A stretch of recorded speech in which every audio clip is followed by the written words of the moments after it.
অভিনেত্রী মেহজাবিন চৌধুরী নির্মাতা আদনান আল রাজীবের সঙ্গে ১৩ বছর প্রেম করার পর বিয়ে করেছেন। চলতি মাসের ২৪শে ফেব্রুয়ারি বিয়ের আনুষ্ঠানিকতা শেষ হয়েছে। ঢাকার অদূরের এক রিসোর্টে বিয়ের আয়োজন করা হয়েছিল। এবার জানা গেল মেহজাবিন তার মায়ের শাড়ি পরে বিয়ে করেছেন। সামাজিক যোগাযোগ মাধ্যমে এক পোস্ট দিয়ে বিষয়টি নিশ্চিত করেছেন অভিনেত্রী নিজেই।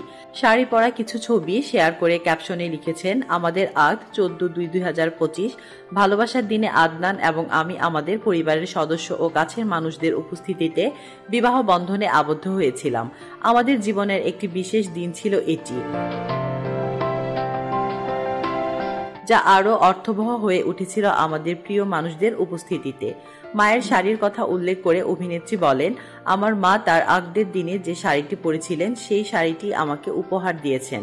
আমার বিশেষ দিনে সেই শাড়িটি পরতে পারা ছিল মায়ের কাছ থেকে পাওয়া সবচেয়ে সুন্দর উপহার। তাসলিম আক্তার শিমু, SBS বাংলা।